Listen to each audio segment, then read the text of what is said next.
Well, Chili, are you feeling mentally tough today? I am.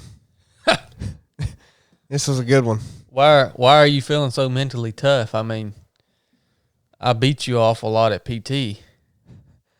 Well, I don't know. Are you feeling mentally tough but physically weak? You know what? I actually don't think I'm feeling real mentally tough. I haven't had to do anything hard today. Hard for me. It looked awful. You looked like you were having an awful hard time on that mountain bike. Well, going downhill on some of those, I don't know how else to describe it. They're not technical, but bumpy. A few bumps, a few rocks, a few roots. Yeah, I mean, that ain't in my wheelhouse, that's for sure. And I probably wasn't real mentally tough because I was going, gosh, I hate mountain biking. I mean, there were a few times that I stopped to wait for you, and I was about to turn around and go back to make sure you didn't. You were so far behind. It took you so long to catch up. I thought maybe you had wrecked out or got a flat tire or something. I didn't expect you to go that slow. Well, you know how it is. If there's a bump, you just get ready to wait. After you roll over a few roots or something, just don't keep going too far. You're just gonna have to stop and wait a second. What's going on with that? Are you not coordinated or what? Chad, I have no skills. Zero. I don't have any skills. I can't think of one. I have some ability to run fast and a long way, and to even ride a long way and climb well, but I have no skills. Anything that's, I mean, you got to drive that thing around these rocks and stuff, man. I can't do it. I can, and I want to get better at it, but it just ain't my thing. Like, I don't even like road biking, but I can't quit thinking about it because that's just basically set it and go. And you just got to drive hard for a long time. There's no maneuvering or skill involved. It's just fitness and working hard. Mountain biking, you got to have skill, and well, I mean, I ain't got it. I feel like this is a great opportunity for you to work on your mental toughness. Yeah. To get a little more proficient on your mountain bike. Well, that's a good, you know what? That's another good discussion because it sounds like you're not having the right reaction to your lack of skills. Well, I have no interest in getting better at mountain biking. Well, I have an interest in it because I have to team PT with you every week. I know. So from that perspective, you know I want some legitimate competition, right? Gosh. You know I really want that. I mean, seriously, if you just look at things, the better you get, the better I'll be. That's true. Well, okay, neither one of us has much of an interest in getting better at surfing. No, but we don't live on the coast. Well, okay, skateboarding. I mean, you can think of activities that I have no interest in getting better at. Mountain biking is just one of them. It's all of a sudden become a part of your life. Well, it has, so I guess that's put it into a new category for me. So, you know what? Give me about 2 months and I'll be better than you. Are you going to invest in a bike? Well, I have a fine bike. You just ain't seen it yet. You'll see it. Y'all don't know this, but Chili's been riding his dad's bike for about the last 2 months now. Jeff, I'm sorry, man. And he has been, like, Jeff is a mountain biker, Chili's dad. He's actually name is Chili's dad on Instagram. And so Jeff rides a couple times a week. Well, Chili just hijacked his bike, brought it down here to Georgia, and has been riding it at Team PT and leaving it down here in Georgia for about the last month. Now it's been down here. It's a really nice bike. Like, you can tell Jeff bought it because he wanted a good mountain bike. And Chili had just ragged this mountain bike out. I mean, that thing, when he brought it down here the first time, it looked immaculate. And when he brought it back home 2 days ago, on our ride 2 days ago, I remember the tail end of our ride, we were coming back up the driveway, and every time Chili would crank the pedals, that bike would go.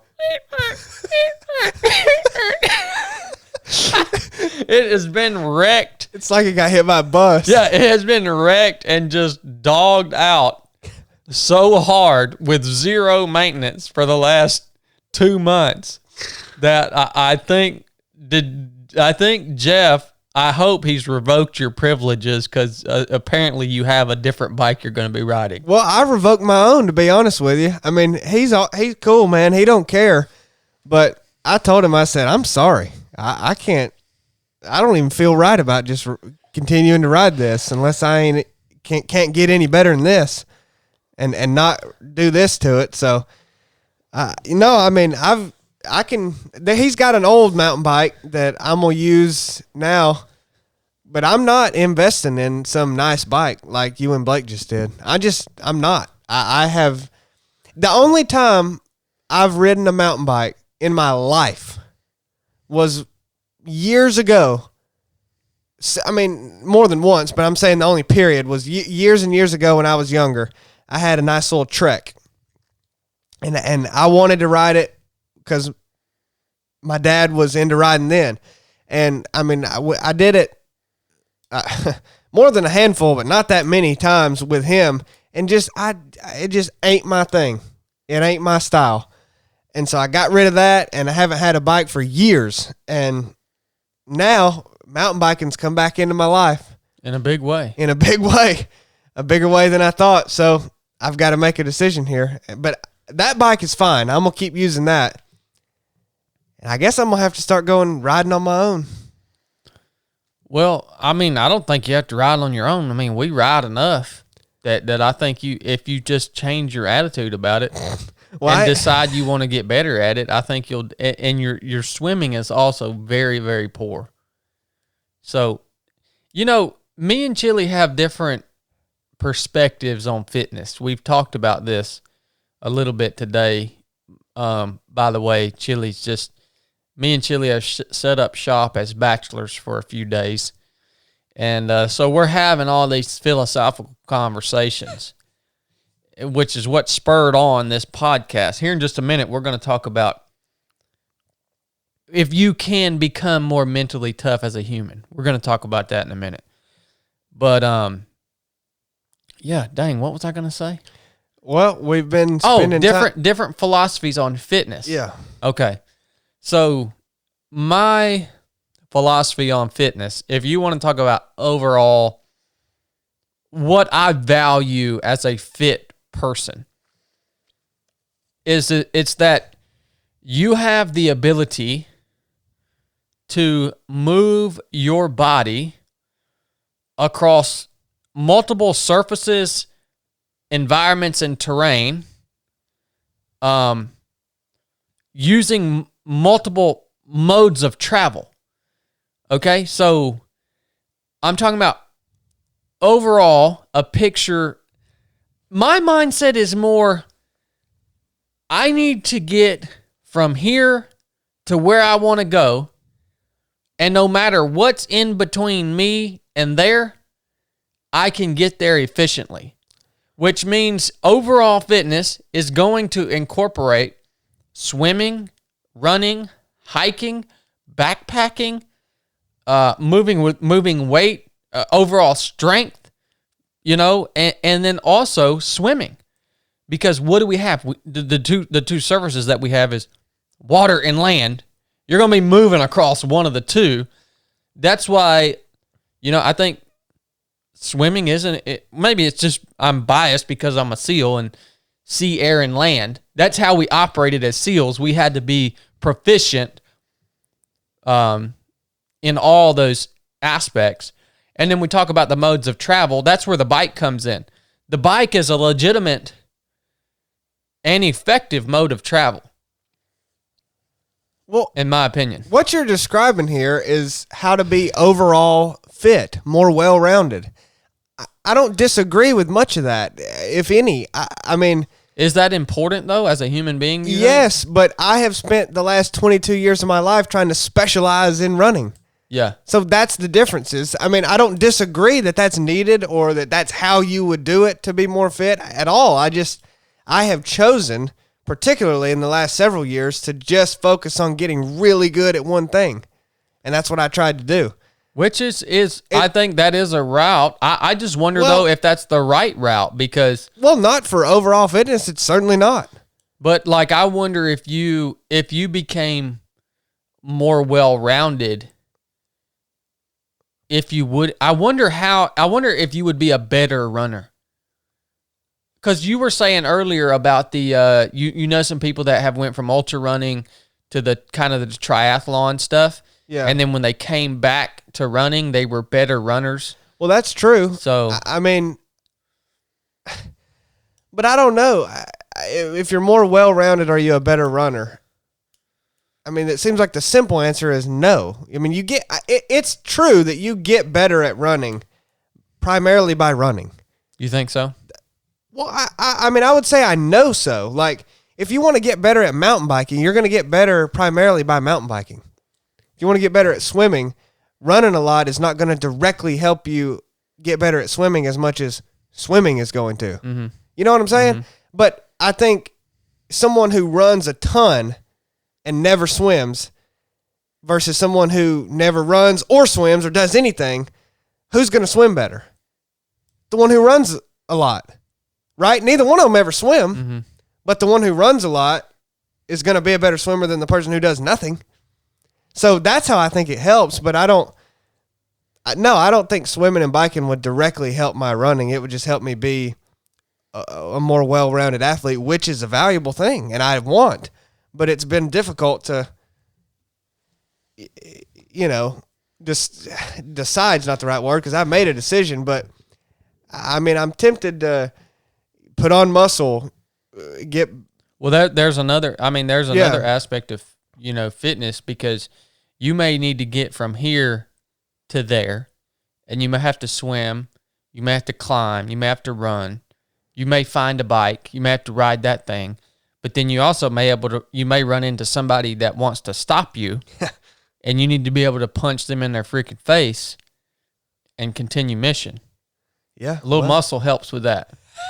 You know what I mean? Well, it helps it to be more effective. Mm-hmm. I mean, I'll punch you in the face, but it may not slow anybody down. Yeah, I mean, I agree. I agree. It's tough. And I maybe you disagree. I think that if you had to do one exercise for the rest of your life, you could only do one. That's so easy to pick running for me. And not even just because I like it, because it is the overall best thing to be able to do anything. If you can only pick one. Like if you could only pick one, it's the foundation of everything. I mean, we have two legs that are meant to run, in my opinion. It's natural. It's an effective mode of travel that doesn't require any equipment. Like if you could only pick one, it's something you could do in any situation. I mean, be a great mountain biker, but somehow not have access to a bike. Don't do any good. Yeah. I think it's a far superior if you had to pick one. But with the other tools we have, I think you can get better at running. Or it can help you be a more well-rounded athlete at the very least. But I think it can help you I think it definitely helps you as far as your durability goes. Longevity and durability. Well, I think strength training helps with running. Yeah. I've always said that. That's why I strength train more than I mountain bike for sure. Mm-hmm. I mean, because I've always thought that helps. Well, you know where our perspectives diverge. The reason that I view fitness, overall capability, it goes beyond fitness for me. I'm literally training as a warrior. Yeah. Yes. Okay. So I need to even stop calling it fitness because that's not what I'm interested in. Right. There's one point, but really the main divergence of our goals, we diverge at a single word. It's called speed. Speed does not appeal to me. Nor am I concerned with speed. Now, when I say speed, I still want to be able to move quickly. But you want to be primarily, I think, fast. You were saying that yesterday. You haven't really delved. You haven't maximized your capability in the speed arena. Yeah. And that's really where we diverge. Well, where we diverge is I think you can even say it better than that, honestly. Like, I want to be more well-rounded in order to be a better, warrior too. I mean, if that's what, because I think that's necessary. And there's this weird pull in me lately too that just feels like that is important. But because it's hard to get out of my head, this goal of just being a better runner. I mean, that's just been drilled into me by me. But you don't care anything about specializing like that. I mean, that's how we diverge. You don't. That's right. You don't care anything about that. Speed is a specialty. Yeah, it's a specialty, and that's just what I've just. You don't really care about trying to see where your max potential is in. Well, you do on one level, but at least speed. I mean, right. I don't know. My goals would have to change because if you're going to be well-rounded, it's hard to specialize in any one thing and get the most out of yourself in that thing. You're exactly right. I mean, because that's where I am. You know, I can go out and win a 100-mile race. I can go out and win a 50K race. I'm not going to go out and win Western States. Right. I'm not going to go out and win some 24-hour record or something like that because I'm not specializing in any specific thing. And I don't know, man. I guess it's just, to me, drilled into I guess it goes back to my roots of being a balanced warrior is capable of moving my body and the equipment needed across all surfaces by any modes of travel that are available. Why do you think you're feeling the pull to go to? Are you in? What's that pull? Are you enjoy? Because that's the way we train. Yeah. When we do team PT, that's how we are not training to specialize in anything. We're training as warriors pretty much on a consistent basis. So is it something you're enjoying? What is this pull? I was feeling that pull, I mean, going back way before we even started doing PTs together. I don't know. It's hard to explain where it's coming from. It's almost like I have this feeling that I'm going to be fighting. You think it's in preparation for the collapse of the empire? I mean, it very well may be. Yeah. Like, because I've thought a lot about that intellectually, but I mean, this is a feeling in my core that I'm going to be fighting, and I mean, it's different than even thinking about it intellectually. It's just like something that is stirring up in me. So I don't know. That's interesting, and I can notice the difference going back a year or more, 2 years ago. Well, really even longer than that, actually. But I guess it's really become prevalent now. I don't know what it is, but I think it's wise to be prepared to fight in every way that there is to fight. Yeah. I mean, in any possible way that you can conceive of, I think it's worthwhile. Yeah, I agree, man. I agree. And by the way, guys, I hope that we never have to fight because fighting means that some of us will die. And I don't want to lose my buddies. I don't want to lose the people that I love. Hope to God we never have to fight. But it's our obligation, I think, to stand ready just in case. So, the empire's already collapsed. We're just living in an illusion right now. An illusion being upheld by multiple facets of society. So, that's interesting to me, man. Two two different philosophies, two totally different ways to train. It's, and prioritize. Well, it's really simple. You're going to have somebody that's really good at one thing, but not that great at maybe everything else. I mean, you're going to have different abilities, different talents, and then you're going to have somebody who's really good at a lot of things, but not great at any one thing. I mean, that's just a personal choice, Mm-hmm. It's tough for me to not want to try to go be great at something. But then you see a lot of things really lack when you do that. That's right. If you're going to be really great at something, it's going to be to the detriment of all other things. Yeah. Yeah, and you could still actually be pretty good at other things, certain things, but, I mean, you're going to really be lacking in some areas that a guy who focuses on being well-rounded will be at least good at everything. Mm-hmm. And that's valuable, man. Yeah, it is. That's why I love these cross-country style, like team PTs that we do, is because it requires you to be so well-rounded. That's, like I say, that's the way we train at Team PT. That's our priority, I think, is being well-rounded. And it doesn't mean at a Team PT, we may just do a long cross-country mountain bike. But the next day at Team PT, we may be doing a run. And the next day at Team PT, we may be doing a swim. And the next day we may be... So we're hitting all aspects, man. Well, and I think you should focus on your weaknesses. I wish I had one.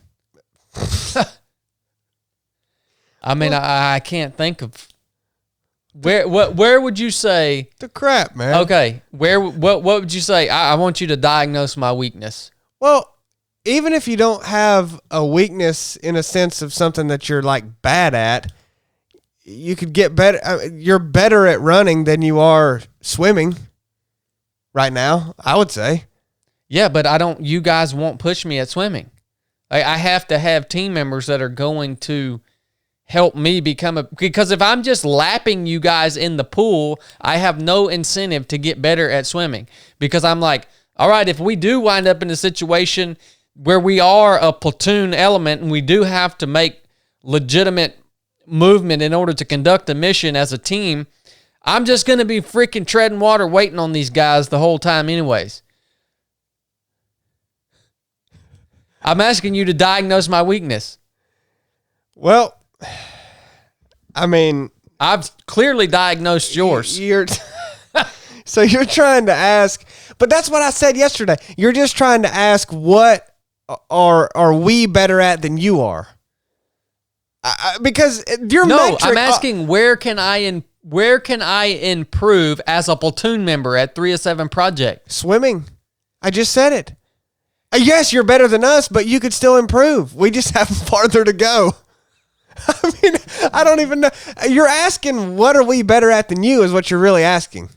Yeah, because we really need to try to get the playing field as level as possible. Climbing, in running, or even riding, really. Like, go do a long climb. I mean, that's my style, Yeah. We'll get better at that. I'll work on the downhills and the technical stuff and the swimming and everything else and weightlifting and skateboarding and throwing darts and playing ping pong. Oh, no. Wait till we start throwing shooting into our team PTs. Gosh. Wait till we start throwing these long range shots and pistol rifle into our team Which PTs. I enjoy that or the thought of that, but that's just going to be another thing, Chili. Got to work on. You better start getting up to speed with this piddly crap that you're dealing with right now, like swimming and mountain biking and CrossFitting, because we're about to we're going to keep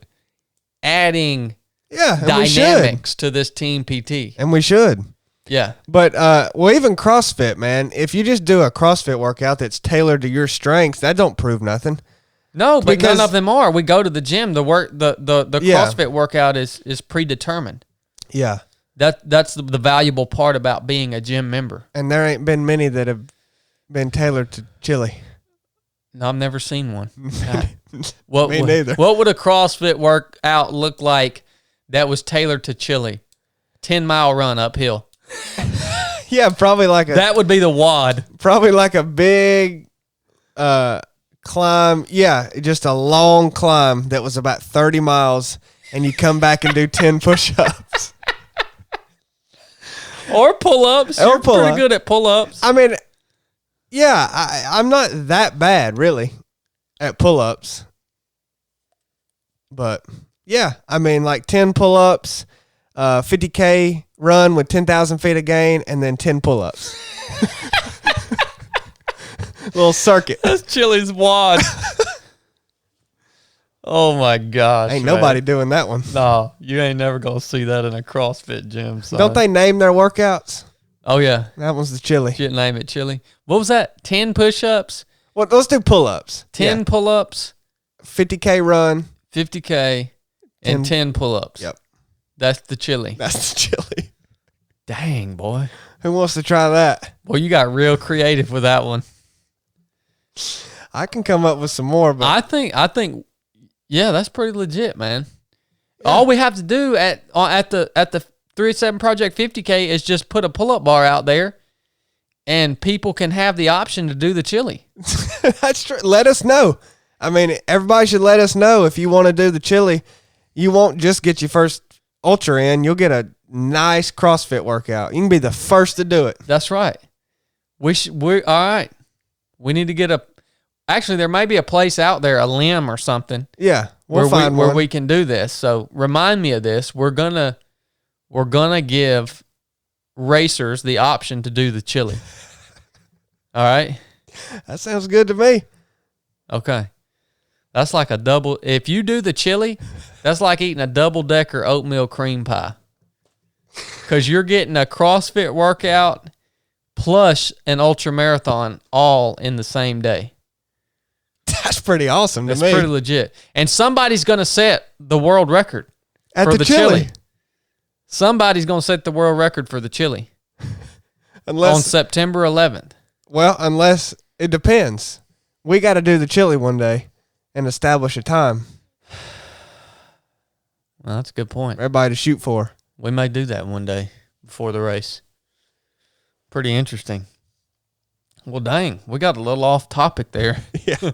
Dang, we're already 27 minutes into this episode. We ain't talked 1 ounce about mental toughness. No, we haven't. Oh, by the way, this podcast is brought to you by Salty Britches. If you didn't know what Salty Britches is, then you must be just listening to this podcast for the first time, because Salty Britches has sponsored this podcast and me as an athlete for quite a while now, well over a year. Salty Britches is an anti-chafing cream. It is the anti-chafing cream. Let me tell you why I use Salty Britches. Well, primarily because it works and chafing sucks. Yeah, I've had my fair share of chafing in years prior when I didn't have any Salty Britches. And go ahead. I know some of y'all have gotten chafing. All right? Go ahead and get you some right there in between your legs, son. It's rough. So Salty Britches is a valuable product, anti-chafing cream. It works.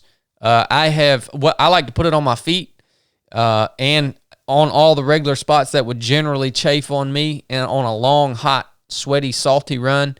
And yeah, it one application has got me through a 100-mile race. Never had to reapply it. If you do reapply it, it ain't gonna hurt nothing. But this stuff stays on. It continues to work. And another great thing about Salty Britches is it's just owned. It's owned and it was invented by a wonderful human being. Amy's been on our podcast, so if you want to check Amy out and see what she's all about, go back and listen to her podcast on the 307 podcast. And you know, there's plenty. There are a few other anti-chafing creams in the ultra running endurance sports world, and most of them are hippie liberals. And I'm just not going to buy their just thank God we have Salty Britches, because if not, I would just be chafing, because I wouldn't buy the other crap. Right. You know what I mean? I just wouldn't buy it. So go check them out online at getsaltybritches.com. On Instagram, they're at Get Salty Britches. I'll attach their website link and and also a pro code for you guys if you want to get you some Salty Britches for your next adventure. This stuff works for all kinds of people. Amy developed this for her son out on the beach in the salt water. He liked to surf, and he was getting chafage out there surfing. So even in that environment, it's a great product. I keep some in my truck, keep some in my running box, and use it all the time. It's awesome. Works, man. You can use it on your face for windburn, all kinds of different uses for it. Just a great piece of kit to have. So, Salty Britches, thank you for sponsoring this episode of the 3 of 7 podcast. Yeah, dude, we were supposed to be talking about mental toughness. This is a mental toughness series. Let me tell you about a time I wasn't mentally tough, all right? This is a time that I was not mentally tough. In Buds, in third phase, there was a thing called Camp Surf. And what Camp Surf is if we, as a class, if we screwed something up during the day bad enough, we had to sleep at Camp Surf. So what that looked like was the whole class would, once the day was over, or the night, whatever, the training day was over, that could be in the middle of the night. But once you were supposed to be able to go into the barracks and lay in your bed and get some rest.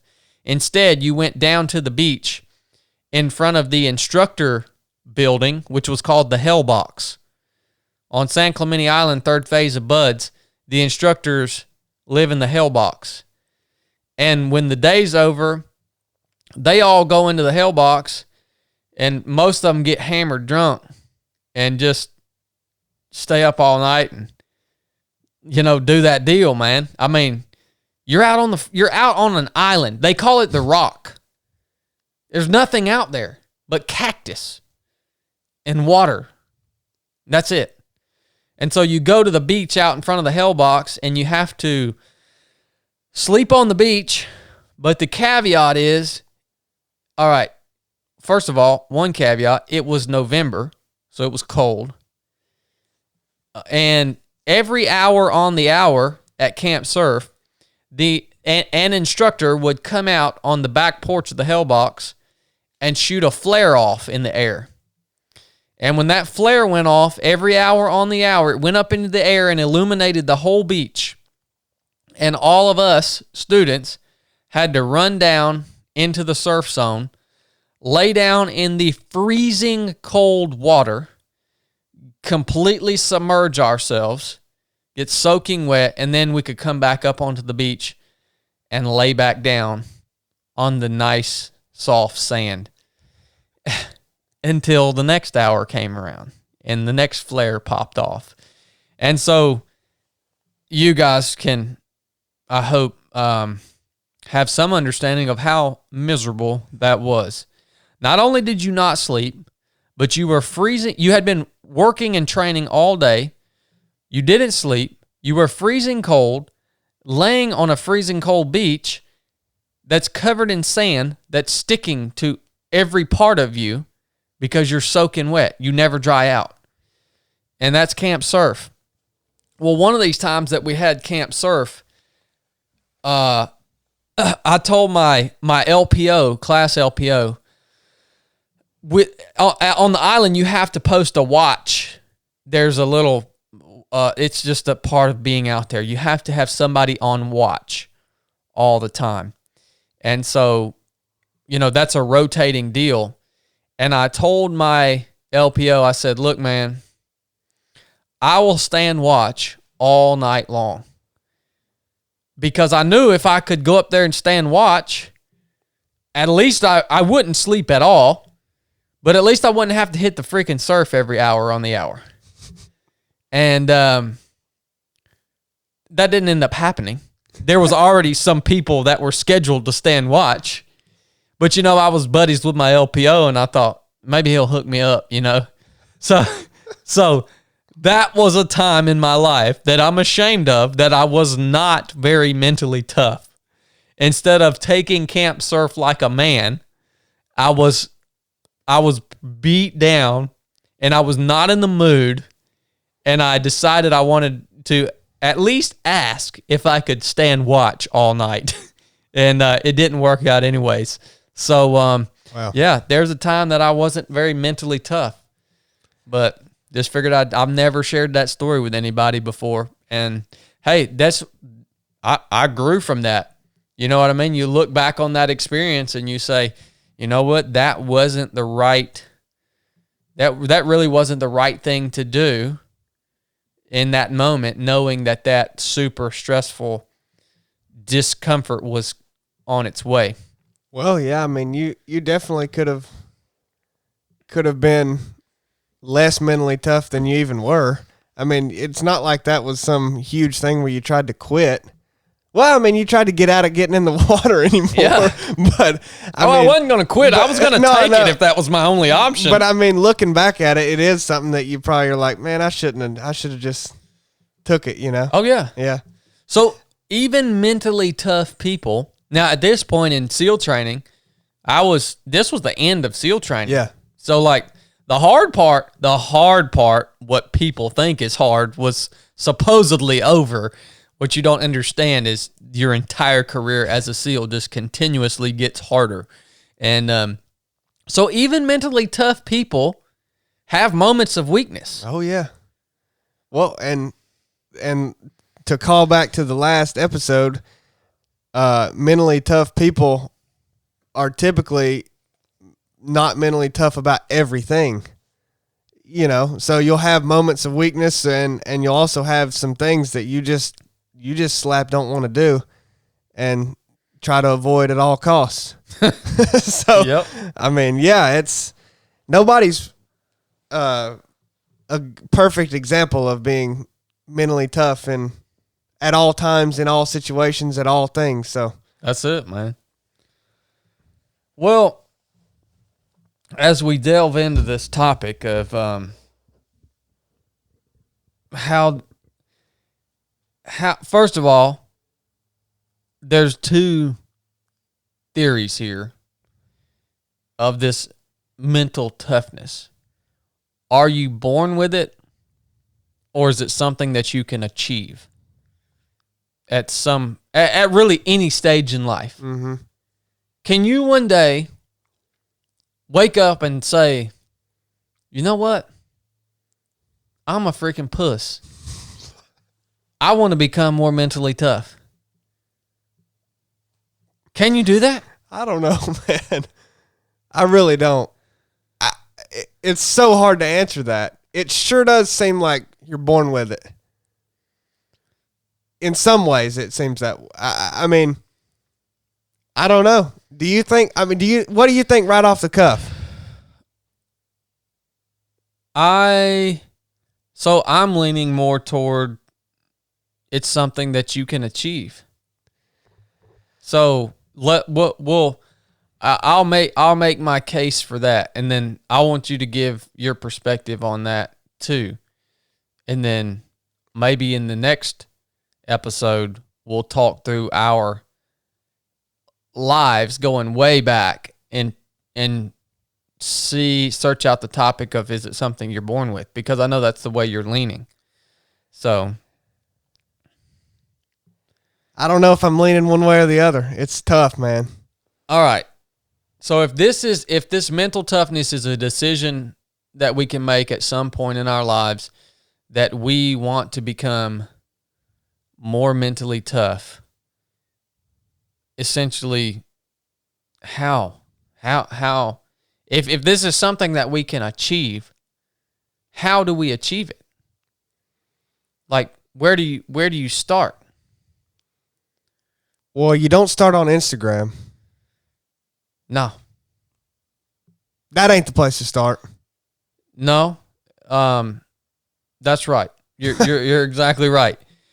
You know, if this is something that we can achieve, I believe if we want to make that statement, I believe it is something that must be achieved over the course of a long period of time. It's not something that we can decide that we want to do, become more mentally tough, and achieve it in a short term. That can't be set as a short term goal, because I think the primary means to achieve mental toughness, if that even is a reality, if we can even do that, the primary means is putting in the reps. And it's developing that muscle memory. Our brain is a muscle. All right? It's developing the muscle memory that is mental toughness. It's resetting, it's like reforming our default to the stressor that we're experiencing in life. And Chili said you don't start on Instagram. Now, what did he mean by that? I kind of know what he means. Yeah. If you decide if you've decided for yourself that you're a mentally tough person, a lot of people have decided that for themselves, that they're mentally tough. They have no backing. Maybe they've done a couple of things here and there, but they have no consistent record of being in extremely difficult situations and reacting properly.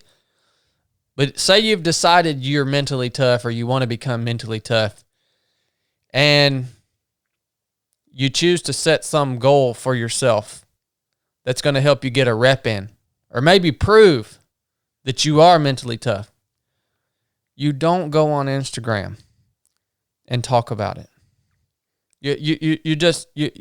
It don't work that way, man.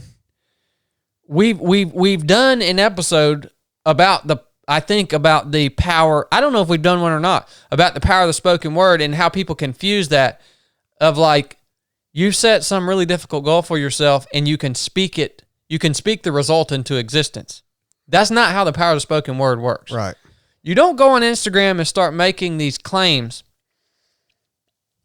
or whatever social media thing, and think that by you making those claims, it requires some amount of courage, or maybe it's going to help you achieve the result that you have, that you want to achieve.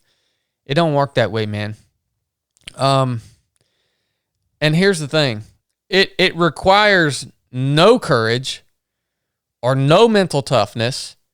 It doesn't require any of that to go and spout your crap online, because I do not give a crap what you have to say about what you're going to do while you're sitting in a climate-controlled environment with a clean collared shirt on and your hair done, and you're just, the sun shining, and you're happy, and you're full, and you're healthy, and nothing hurts, and there's no, I don't care what you say about what you're going to do.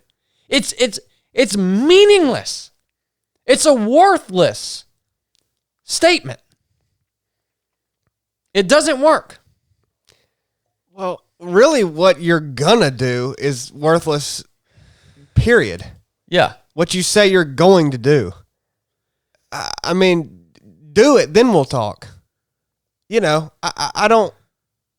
I think it's a bad sign when you even feel the need to go on Instagram or some social media and tell people what you're going to do.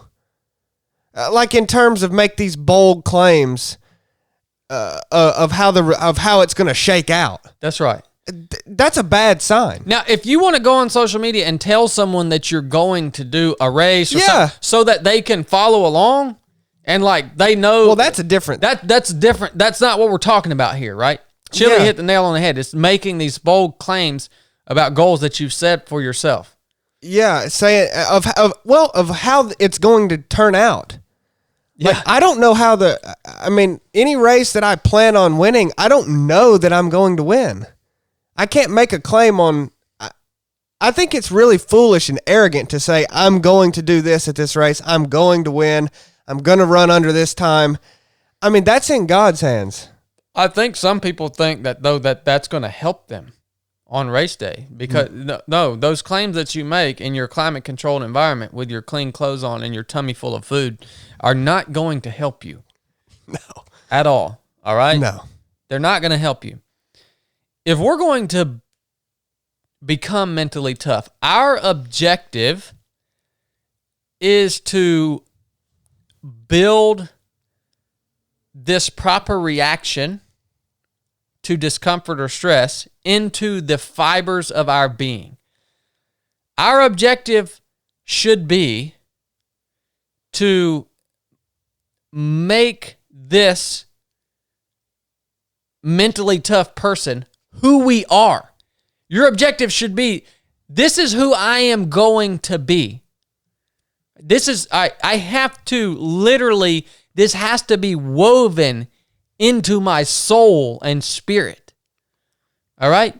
Yeah. So that way, going back to our original conversation, when it is woven into who you are, and it is simply who you are, then you get to the point where you have the opportunity to show that you are mentally tough. And it's not a choice. Again, we're going back to our original conversation. When it's woven into the fibers of your being, you're not thinking about the other option. Right. You default to the right thing. Yeah. That's what it looks like. It's a habit. Let me tell you what it doesn't look like. All right. I've seen this before. All right.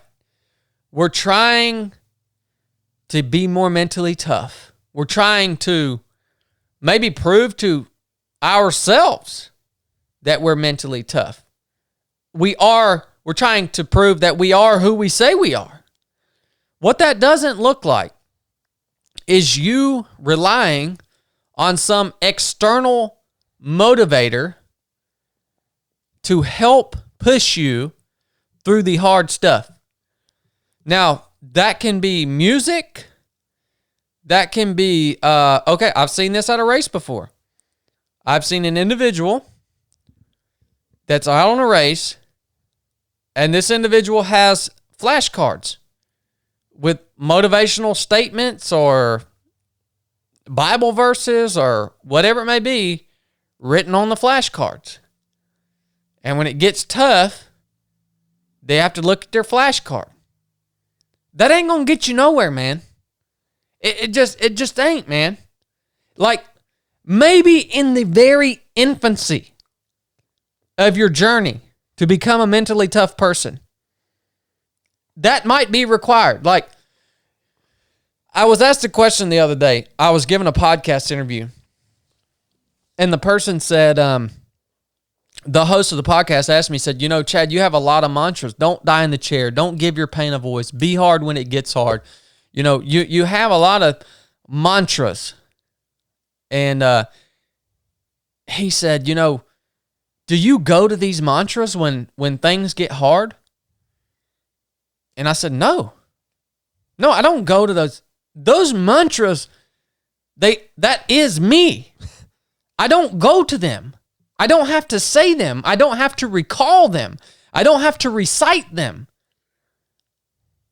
That is who I am. Are you guys grasping this concept here? This is what we are striving to achieve. I was asked by the same person on the podcast interview, are there certain scriptures that you go to and recite or read when things get really hard? And quite honestly, no, I've never done that.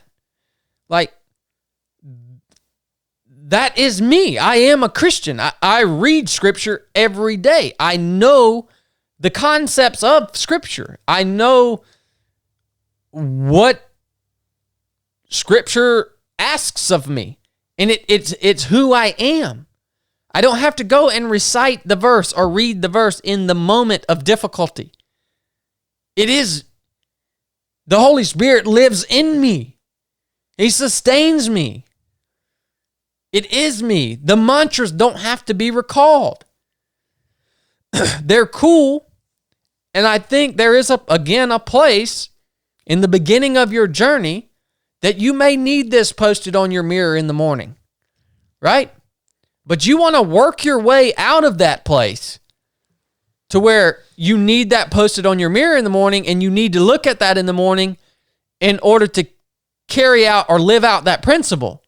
You want to work your way out of that place. When you've actually reached the point that we're talking about where it is who you are, you should be able to tear that thing off your mirror because you no longer need it, because it is who you are. Well, the mirror example is a good example because obviously most people don't cover up their entire mirror with those sayings. But picture it like that. Picture it like every time you walk into your bathroom and you see that mirror, you can't even see yourself because you've got a big poster that says "Be hard when it gets hard" over it. And that's what you look at every morning. You need to get to the point where you take that off and look at you in the mirror, because you are hard when things get hard. That's right. You see what I'm saying? Yeah. Like, it's not I mean, I can't say it any better than he just said it. But I like that. I like that analogy, though. yeah, I mean, it's I'm not dogging somebody who's, and Chad's not either. No, I'm saying there's a place for it. Yeah, like, especially people who read Bible verses when things get tough. I mean, or like have them with them. I mean, there's nothing inherently wrong with that, but we're talking about if you want to be somebody who doesn't have to use any external motivators, who you are mentally tough, just that's you, then yeah, you have to, you don't need anything. Like, you need the relationship with God, but that's in you. Like, you don't need external motivators. You don't need to look down at something that has a mantra written on it to get you through something. I mean, in fact, it doesn't really help at all. I mean, it may It doesn't help at all. like, I guess, you may look down and 5 seconds, just be like, and put a few hard strides in, and then you're already back to, oh, my knee still hurts. Oh, I'm still tired. Oh, I'm dehydrated. Everything. I mean, everything comes back. Like, it has to be you that doesn't care about those things. Nobody can do it for you. You're not going to go, another aspect of social media, you're not going to go on social media and hear some motivational speaker that they will not ever say something to where you hear it and it changes your mindset or it makes you mentally tough. You're exactly right. It won't happen. It's not going to make a sustainable impact. It won't happen. It just won't, because it has to be you, not something you hear. Well, that's a great fallacy that's portrayed around this whole topic of mindset and mental toughness. Yeah. I mean, have you ever seen the 5 steps to the better mentality? The 7 steps to mental toughness? The motivational speech? It's just 7 steps. Yeah, that's all it is. Can't You be get that it hard. in 7 steps. Can't be that hard. You don't need to put you don't even need to put the reps in. No. It's 7 steps. Yeah. And most of them don't include any doing nothing. No. Like, actually, you can be a coach after that. Yeah. Certified. Level 1. 100%. Now you do that 7 steps twice, you're going to be on top of the game, son. I mean, it's funny to me, but I don't know that it's funny to everybody. Like, there's a large part of the population seeking these answers on these topics that think that crap works. You just I don't know how to drive it through the people's heads that it doesn't work that way. The only way is to put yourself in those situations. Like you said, do the reps. Yeah. You have to place yourself in situations where you're going to be required to show some mental toughness. I mean, it's coming. Yep. So we'll talk about that, what the reps look like. And you know what I think when I see the individual out on the race course with flashcards? They ain't mentally. I think. Boy, I hope it don't get too rough, because, that's going to be the end of his day. No. That's immediately what a professional thinks. Yeah. A professional, someone who lives this. That's what they think when they see the person with the flashcards. Well, it's just a bad sign, man. It's an automatic disqualifier. Yeah. In my mind. Same goes for music. Yeah. I love music, but it's so ridiculous how dependent people are on music. Well, really what this comes down to is, what are you dependent on to be mentally tough? And if you're dependent on anything, you need to work your way out of that dependence. Yeah. And we're not saying you're not dependent on God to get you through something. We're not saying that. I mean, you are. I can do nothing without his strength. But you're not dependent on, like, trying to read something that's going to motivate you. That's what we're saying. Exactly. I think it's good to clarify that. Yeah, that's all we're saying. You know, you're not going to quit thinking you're going to read anything, even scripture, that's just going to motivate you to get something hard done and win or whatever you think it's going to do. Yeah. Like, that ain't it. It might get you through a moment. Yeah. Like Chili said, it might get you through a moment. But if you want to be consistent, it has to be in the makeup of your body, soul, and spirit. Yeah. You know, it has to be woven in. You know, we talk about how do we get it. We say, well, you got to put in the reps. What does that mean? I mean, the immediate thing that comes to my mind is I just sent out a dang email the other day that the title of the email to we have an email list. If you go on the website, 307project.com, you can sign up for it. And I don't send out a lot of big group emails, just every now and then. But the title of that email is Train Like You Fight. And that, to me, is the mantra that essentially encompasses this concept of putting the reps in, is train like you fight. You have to be intentional about seeking out environments, activities, challenges, whatever. You have to train. In whatever arena. You have to be intentional about seeking those things out, going out, putting in the work, doing your best to be mentally tough throughout the duration of that event, right? And then being honest with yourself at the end and allowing the people who are there with you, your teammates, to be honest with you about really how did you do? You know, that's the only way that we can improve. Yeah. Well, you know, a big part of training like you fight is actually training. I mean, I see a lot of people that don't put in any work, and then they go run a marathon or something, and they're like, I haven't ran in 6 months, and I still finished, you know, look how tough I am. No,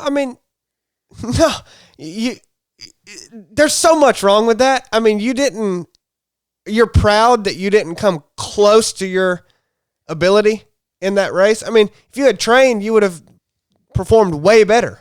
Yeah. Like, it's not a mark of virtue that you were able to finish a marathon. I mean, a lot of people could do that, but why would you? Mm-hmm. Train and be good? I mean, here's the deal. You train like you fight because you have no choice. You're going to fight like you train. That's it, man. You're going to fall back to That's the muscle memory, man. Yeah. Yeah. So that's why you train like you fight, because you have no other choice other than to fight how you've trained. So I mean, think about that. You know, if you're going to sacrifice, I mean, I call it a sacrifice. You know, you're training, like, not put in any effort to it. Don't expect you're going to fight worth a crap, because there's no way you can. You really can't. Because you don't have the reps, man. Right. Which is the reps is the only way to achieve this state of mental toughness where it just simply is who you are. And when we're talking about reps, guys, we're talking about tens of thousands of reps before you get to the point that I'm talking about tens of thousands of good reps before you get to the point that this just is you. And when crap hits the fan, there's not a choice that needs to be made. The right choice is your default. All right? I mean, that's my opinion. I think it is tens of thousands of reps. Oh, yeah. Yeah, I mean, and where this gets confusing in people's minds, I believe, is they may see somebody who they have put in a lot of reps, let's say, or okay, they see somebody who has done no work and they themselves have done a lot of work and they still get beat by that person. You know, and that confuses them. Well, there is differences in levels of natural talent. Yeah. And you can be pretty dang tough and get beat by somebody who ain't that tough just because they're pretty talented. Yeah. That exists. I mean, and I don't know how to make you feel better about that because that's just the harsh reality of life. But that's no excuse to like if you feel like you're not talented or whatever to not put in the reps. I mean, get as good as you can get. And the results, this is why it's not super important to be or maybe it's wrong to be results oriented, kind of how I'm wired, because there are plenty of people more talented than me, and if it's only about a result in anything I do, you know, I'm not going to win everything I do, but you can always handle that and proceed. Adhere to the proper mentally standard. Tough, yeah. Yeah. So that's exactly right, man. Yeah. You know, a great way to level the playing field and see where true mental toughness shines through is through exposure to the elements.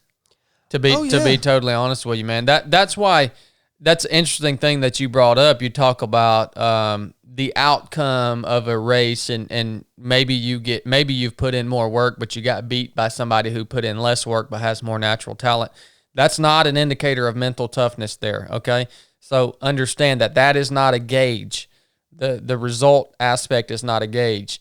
I say the elements, natural elements, are a great indicator of mental toughness because, you know, there is no natural talent involved in dealing with multiple days of cold, nasty, wet, just that type of stuff. There's no natural talent involved in that. The elements are a great indicator of exposure to that is a great indicator of how mentally tough somebody actually is. Well, that's why I love that wilderness environment so much, man.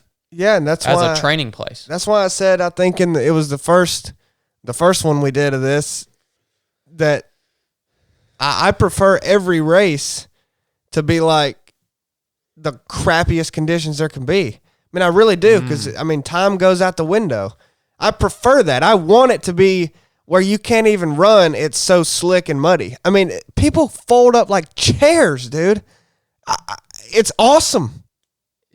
I see now why you like that. Yeah, I mean, it's awesome, dude. Like it lessens, it greatly decreases any advantage that anyone possesses through natural talent. Well, it may even be an advantage that I have through natural talent. I mean, I don't think I'm super talented, but like I may be somebody that would do well in good conditions, but I still like the nasty because people fold, man. It levels the playing field. Yeah, it's awesome. There it is. Yeah, the elements are great, man, for that. Yeah. Now, guys, I'm not saying when we talk about putting in the reps and we talk about the elements being a great indicator of your mental toughness and not just natural talent or ability, I'm not saying that you should go out into the wilderness in nasty, cold environments and attempt this. Oh, I am. Well, I'm saying, I'm telling people this that are listening to this, you have to have a level of training, knowledge, and equipment in order to do this. So don't just go out and attempt to climb some freaking massive mountain in the middle of the wintertime because you might die on accident. Yeah, well, that's for real. I mean, yeah, you have to be trained. All right. So again, it all goes back to training. If I look back and think where the reps started for me, man, the reps for me started in, if we're going to talk this route, again, we're not even saying that this is an actual reality that you can become mentally tough. We're going to explore the other side of that later on. But the reps started for me when I was probably like 13 years old, and I started coon hunting. And I was exposed to the elements. I was exposed to sleep deprivation, cold, wind, rain. Coon hunting, you do it at night. You turn this dog loose. This dog may go 50 yards or he may go 5 miles before he trees a raccoon. And you have to go and get the dog. He might cross a river. He might go over 3 mountains. It may start coming a thunderstorm. It may start snowing. You never knew. But you had the obligation to go get that dog after you, and that if I can trace back, at least I'm sure there were things that my mother and father trained me, ways they trained me earlier on, but of my memory of manhood as an adult, that was the beginning of the reps for me of being exposed to these situations, scenarios, elements, and put in situations where I might have to push through some hard situations and make the right decision and adhere to the standard, which was my obligation to my dog to go get him. You know what I mean? Yeah. And then from there, obviously progressing through SEAL training for me, and then the SEAL teams, the scenarios ramped way up, and the price you had to pay if you made the wrong decisions went way up, right? Yeah. So it's been constant reps for me to now be in this place where it just is who I am, man. There's no there is no making the wrong decision. Right. Well, yeah, I mean, would you say it's impossible for you to make the wrong decision now or to falter? No. I mean, that's a tough question. No. Because I don't think it's impossible. I mean, it's certainly not impossible for me. I mean, I make mistakes. I think it is still possible. Now, and we're talking about this in the parameters of, in a lot of ways, physical discomfort. Yeah. Which is also wrapped into mental discomfort, right? Yeah. I think it is a possibility for me to show some moments of weakness. Yeah. In that, this is my wheelhouse, man. I've spent my entire life forging like mental toughness through physical challenge. Yeah. All right. or even problem solving. I mean, it's all tied together. The body and the soul is tied together. All right. Now, I think for me to get to a point where I did turn inward and I started making very poor decisions and forgetting about my teammates and just doing what most people do very early on, I think I would have to be very near to death. Yeah. Before that happened. Yeah. I don't know that I could proceed all the way to the point of death because I've never been there before. You know what I mean? Yeah. I mean, I don't, it's interesting too when you say turn inward, because that is what most people do. But even when I can think back to mistakes I've made, I was probably turning inward in ways that I wasn't even really conscious of and aware of, but it's not even that. Sometimes it's just like, oh, we could get into that later. It's weird. I don't know, but no, I think so. I think it's possible. It's always possible for anybody to falter, and in terms of falter and in other ways of being mentally tough, I mean, I do it every day. Like, I get frustrated in the car driving when I'm behind somebody going too slow. That's not being mentally tough, you know. That's so true, man. So yeah, I falter in that way a lot with being mentally tough. That's so true. I think a lot of, I mean, not that it is an excuse for me, but put me on QuickBooks, man. Put me on QuickBooks. Oh yeah, you ain't gonna be tough. Yeah, I mean, I'll be pulling my hair out, man. So, you know, I shouldn't even use the tax example, because the taxes. I don't like being I don't like people stealing from me, right? Yeah. Well, I don't like state-sponsored theft. So I can't even use that one anymore. Put QuickBooks as the example. Well, let's just quit calling it taxes. Let's just call it state-sponsored theft. Okay. Everyone will know what we mean now. All right. You guys get that. All right. So how do we get it? How do we become mentally tough? If that's even a possibility. It is tens of thousands of reps, training like we fight, legitimate reps, doing the best that we can to not rely on external motivators, all right? And then after the rep, you're making an honest assessment of how you can improve, and you're implementing those improvements along the way, rep after rep after rep. Starting off slow, right? You're starting off where maybe if the decision goes bad, if you do falter, there's not a big price to pay, and you're building upon that, right? Till you get to the point where you're in situations where you have to make the right decision, and if you don't, you're going to pay a high price. All right?